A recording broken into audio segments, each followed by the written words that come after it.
எல்லாருக்கும் வணக்கம். இப்போ நம்ம பார்க்க போகிற டாபிக் என்னன்னு பார்த்தீங்கன்னா, நம்ம ஆர்பிஐ எல்லா பேங்க்ஸ்க்கும் ஒரு சில இன்ஸ்ட்ரக்ஷன்ஸ் கொடுத்துருக்காங்க சேஞ்சஸ் கொண்டு வர சொல்லி. அந்த சேஞ்சஸ் எல்லாமே வந்து April 1, 2025 நமக்கு வந்துடும். அதில் முக்கியமாக 7 சேஞ்சஸ் இருக்குது. அந்த 7 சேஞ்சஸ் என்னங்கிறத இப்போ பார்க்கலாம். ஃபர்ஸ்ட் சேஞ்ச் என்னன்னு கேட்டிங்கன்னா, நம்ம யூபிஐ வந்து மொபைல் நம்பரோட லிங்க் பண்ணி வச்சுருப்போம்.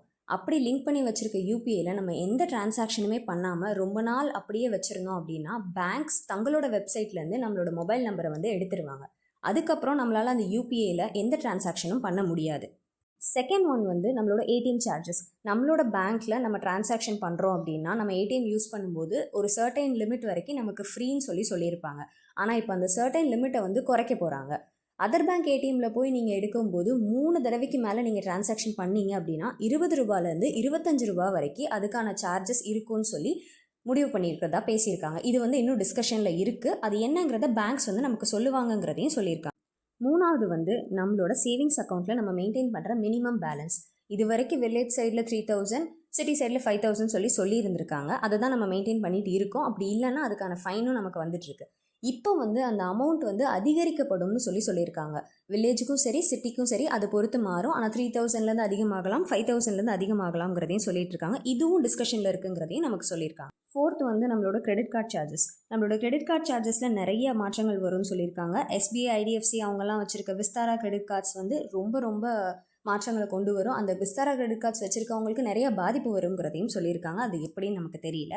அதே மாதிரி நம்ம கிரெடிட் கார்ட்ஸில் ticket vouchers, milestone rewards, renewal bonus இதெல்லாம் கொடுக்குறாங்க இல்லையா, இது எல்லாமே வந்து நிறுத்தப்படும் அப்படிங்கிறதையும் சொல்லியிருக்காங்க.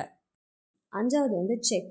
யாராவது இப்போ 50,000க்கு மேலே செக் கொடுக்குறாங்க அப்படின்னா நீங்கள் செக் கொடுத்த உடனே உங்களுடைய பேங்க்குக்கு நான் இந்த மாதிரி 50,000 இவங்களுக்காக செக் கொடுத்துருக்கேன் அப்படின்னு சொல்லி மெயில் பண்ணணும்னு சொல்லியிருக்காங்க. ஆறாவது வந்து இப்போ இருக்க அட்வான்ஸ் டெக்னிக்ஸில் பேங்க் வந்து தங்களோட கஸ்டமர்ஸ்க்கு பதில் சொல்கிறதுக்காக ஏஐ சேட் யூஸ் பண்ணுறதா சொல்லிட்டு இருக்காங்க. அப்படி யூஸ் பண்ணும்போது செக்யூரிட்டி இன்க்ரீஸ் பண்ணுறதுக்காக biometric authentication, 2 step verification process இந்த மாதிரி சைபர் செக்யூரிட்டியை இன்னும் பலப்படுத்த போகிறதா சொல்லிட்டு இருக்காங்க. ஏழாவது பாயிண்ட் பார்த்துக்கிட்டிங்கன்னா நம்மளோட சேவிங்ஸ் அக்கௌண்ட்டும் சரி, ஃபிக்ஸட் டெபாசிட்டும் சரி, இதில் வந்து நமக்கு இன்ட்ரெஸ்ட் வந்து மாறுதல் ஏற்படுங்கிறத சொல்லியிருக்காங்க. அதே மாதிரி நம்மளோட ஃபிக்ஸட் டெபாசிட்டோட டர்ன்யூர்லேயும் நமக்கு நிறைய சேஞ்சஸ் இருக்கும். அந்த பீரியட் ஆஃப் டைமில் சேஞ்சஸ் இருக்குங்கிறதையும் சொல்லியிருக்காங்க. இது இன்க்ரீஸ் ஆகுமா இல்லை டிக்ரீஸ் ஆகுமாங்கிறத சொல்லலை, ஆனால் சேஞ்சஸ் இருக்குங்கிறத மட்டும் நமக்கு சொல்லியிருக்காங்க. இதில் இருக்க நமக்கு ஒரே ஒரு அட்வான்டேஜ் என்ன அப்படின்னா நம்மளோட ஆன்லைன் பேங்கிங்கும் மொபைல் பேங்கிங்கும் பண்ணும்போது நமக்கு நிறைய ஆடட் அட்வான்டேஜஸ் செஞ்சு கொடுக்கறதா சொல்லியிருக்காங்க. அது என்னங்கிறது நமக்கு வந்தால் தான் தெரியும்.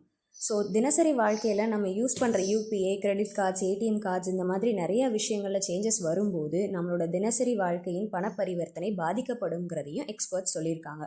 ஸோ அவங்களோட ரூல்ஸ் வந்ததுக்கு அப்புறம் தான் என்னங்கிறது தெரியும். ஸோ April 1, 2025க்கு அப்புறம் என்னென்ன சேஞ்சஸ் இருக்குங்கிறத நம்ம பார்க்கலாம். தேங்க்யூ.